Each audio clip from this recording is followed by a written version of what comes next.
رات کے 9 بج رہے تھے اور گل اس وقت فریدہ بیگم کے کمرے میں تھی۔ ابھی تک ان کے درمیان کوئی بات نہیں ہوئی تھی۔ بیٹا آپ کا نام کیا ہے؟ فریدہ بیگم نے بات کا آغاز کیا۔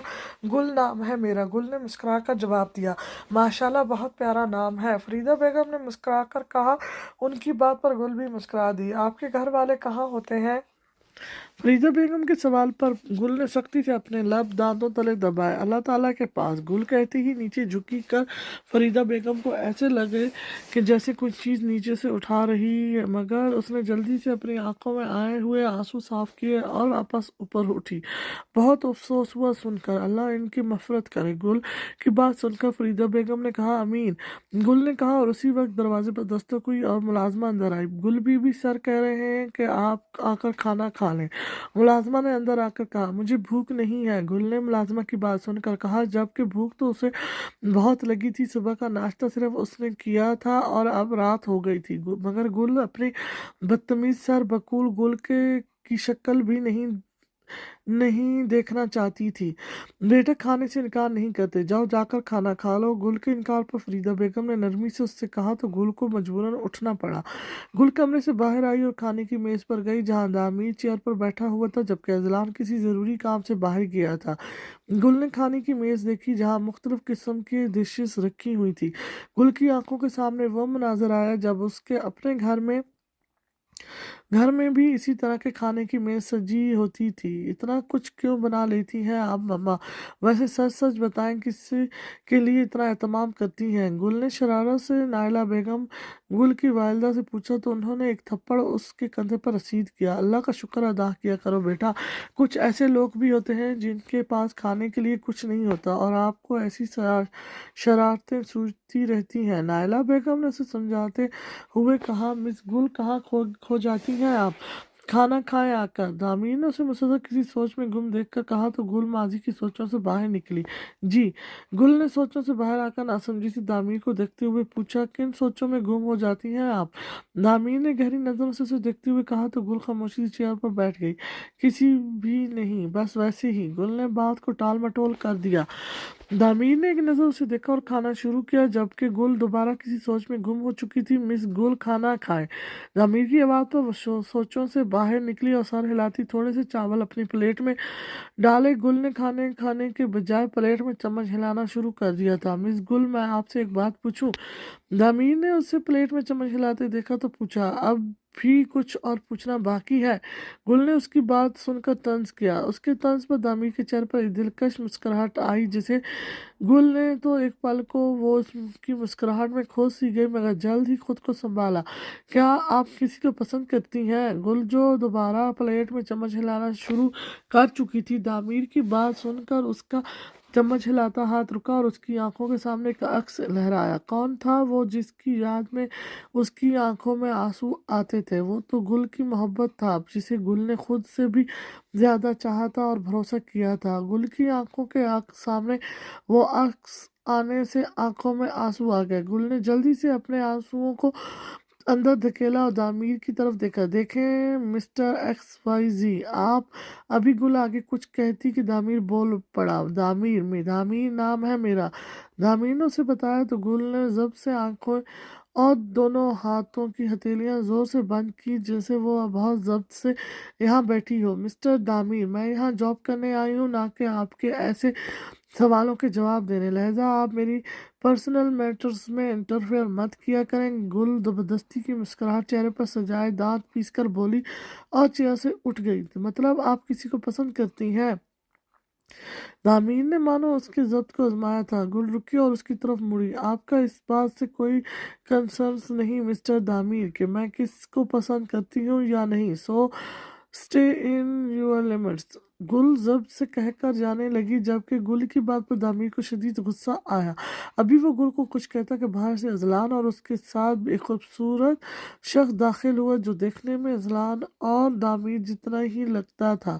السلام علیکم، اذلان کے ساتھ آتے لڑکے نے گھر میں داخل ہو کر اونچی آواز میں سلام کیا جس پر گل کے بڑھتے قدم بھی رک گئے۔ وعلیکم السلام، اور تم مجھے بتایا کیوں نہیں کہ تم آج ہی آ رہے ہو؟ اذلان نے صرف اتنا بتایا تھا کہ تم اس ہفتے آ رہے ہو، مگر یہ نہیں یہ نہیں بتایا کہ آج ہی؟ تعمیر نے خوشی سے اپنے چچا بھائی کے گلے لگ کر اتنے سارے سوال پوچھ دیے، جبکہ گل حیرانی سے یہ سب دیکھ رہی تھی۔ اف، ایک دم اتنے سوال، بیٹھنے تو دیں یار۔ نے تعمیر کے اتنے سارے سوالوں پر مصنوعی غصے سے کہا اور صوفے پر بیٹھا۔ اذلان اور تعمیر بھی صوفے پر بیٹھ گئے۔ میں نے ہی اذلان کو کہا تھا کہ تمہیں نہ بتائے، نے تعمیر اور اذلان کے بیٹھنے کے بعد کہا۔ کیوں؟ تعمیر نے سوالیہ نظروں سے ان دونوں کو دیکھتے ہوئے پوچھا۔ تاکہ تمہیں سرپرائز دے سکیں۔ جواباً اذلان کی طرف سے آیا۔ اچھا، تو یہ تھا تمہارا ضروری کام جس کے بارے میں تم نے مجھے کچھ بھی بتانا مناسب نہیں سمجھا؟ تعمیر نے ناراضگی سے اذلان کو کہا۔ گل بس کھڑی ان کی باتیں سن رہی تھی۔ ابھی اذلان کو جواب دیتا کہ بول پڑا۔ اوئے، تم نے بال کب کٹوائے؟ تمہارے بال تو لمبے تھے، اب کہاں گئے؟ نے تعمیر کے بال دیکھ کر پوچھا، جو اب تعمیر نے چھوٹے کروا لیے تھے، اور وہ اس روم میں اور بھی زیادہ خوبصورتی کا شاہکار لگ رہا تھا۔ گل نے دیکھا تو سچ میں اس کے لمبے بال کٹ چکے تھے، اور وہ اپنی سوچوں میں اتنی مگن تھی کہ اس کے کٹے ہوئے بالوں کو دیکھ ہی نہ سکی تھی۔ ہاں تعمیر، آج شام تک تو تمہارے بال ویسے ہی تھے، ایک دم سے تم نے میرے پیچھے کٹوا بھی لیے؟ اذلان نے غور کیا تو اس نے بھی پوچھ لیا۔ ان دونوں کی بات سن کر تعمیر ایک ہاتھ بالوں میں پھیر کر دلکشی سے مسکرایا۔ واہ جی واہ، شہزادے لوگ بھی مسکراتے ہیں، نے اس کی دلکشی سے مسکرانے پر مسکراتے ہوئے کہا۔ کافی وقت سے لمبے بال رکھے ہوئے تھے تو میں نے سوچا کٹوا لوں، تعمیر نے کہہ کر مانو بات ختم کی۔ گل ان تینوں کو ایک نظر دیکھ کر کمرے میں چلی گئی۔ چلو آؤ کمرے میں چلتے ہیں، تعمیر ان دونوں کو کہتے ہوئے ساتھ ہی صوفے سے کھڑا ہو گیا۔ وہ دونوں بھی کھڑے ہو گئے تو تعمیر ملازمہ کو اور تعمیر کے لیے کھانا لانے کو کہتا ان دونوں کے ساتھ لیے کمرے میں چلا گیا۔ وہ تینوں اس وقت تعمیر کے کمرے میں بیٹھے ہوئے تھے۔ تم تو اب پہلے سے بھی زیادہ ہینڈسم ہو گئے ہو تعمیر، نے تعمیر کے خوبصورت چہرے کو دیکھتے ہوئے کہا۔ اس کی بات پر تعمیر دلکشی سے مسکرایا، جس سے اس کے دونوں گالوں پر ڈمپل نمایاں ہوا، جو اس کے خوبصورت چہرے کو مزید خوبصورت بنا گئے۔ ایسی ہی تو نہیں نا میں اسے مائی ہینڈسم بیسٹ کہتا؟ اذلان نے بھی حصہ ڈالا۔ اذلان تعمیر کو شروع سے ہی مائی ہینڈسم بیسٹ کہتا تھا، اور تعمیر کے تمام راز اور ماضی سے وہ دونوں واقف تھے۔ تعمیر کا چچا زاد بھائی تھا اور لندن میں سے آیا تھا۔ کے والدین اس کے بچپن میں ہی کار ایکسیڈنٹ میں وفات پا گئے تھے، اور پھر آدم صاحب اور عالیہ بیگم تعمیر کی والدہ نے ہی کو سنبھالا تھا۔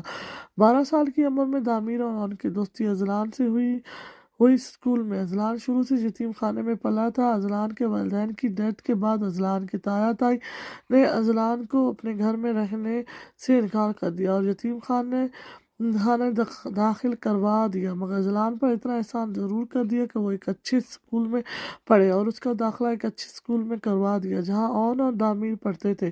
وہ تینوں ایک ہی کلاس میں پڑھتے تھے اور ایک ہی عمر کے تھے۔ جب ان کو اذلان کے ساتھ ہوئے ظلم کے بارے میں پتہ چلا تو انہوں نے اذلان کے بارے میں آدم صاحب اور عالیہ بیگم کو بتایا، جسے سن کر عالیہ بیگم اور آدم صاحب نے اذلان کو اڈاپٹ کر لیا، اور پھر وہ تینوں ایک ساتھ پڑھنے لگے۔ پھر اچانک عالیہ بیگم بیمار رہنے کی وجہ سے ان کی ڈیتھ ہو گئی۔ اس وقت تعمیر، اذلان اور کی عمر 20 سال تھی۔ آدم صاحب نے ان تینوں کو پڑھنے کے لیے لندن بھیج دیا۔ وہاں ان کی ملاقات 16 سالہ صنم سے ہوئی تھی۔ کو صنم پہلی نظر میں ہی پسند آ گئی تھی، مگر کچھ حادثات کی وجہ سے صنم کو ان تینوں سے نفرت ہو گئی تھی۔ اذلان کی بات پر بھی تعمیر مسکرا دیا۔ خیر تم میری چھوڑو، اپنی سناؤ۔ صنم مانی کہ نہیں؟ تعمیر نے پوچھا تو سنجیدہ ہوا۔ نہیں، وہ نہیں مانی، نے سنجیدگی سے کہا۔ تم نے منانے کی کوشش کی؟ تعمیر نے پوچھا تو نے اسے دیکھا۔ منانے کی کوشش تو بہت کی ہے، مگر جب وہ مجھ سے محبت ہی نہیں کرتی تو وہ کیسے مانے گی؟ میری منانے کی تمام کوششیں بیکار ہیں، بے بسی سے کہتا۔ سر جھکا گیا۔ تم فون کرو اسے ابھی اور فون سپیکر پر رکھو۔ تعمیر نے اس کے جھکے سر کو دیکھ کر سنجیدگی سے کہا، جبکہ اس کی بات سن کر اذلان اور نے بے یقینی سے تعمیر کو دیکھا۔ ایسے کیا دیکھ رہے ہو دونوں؟ میں نے کون سی ایسی بات کر دی جو تم دونوں کو سمجھ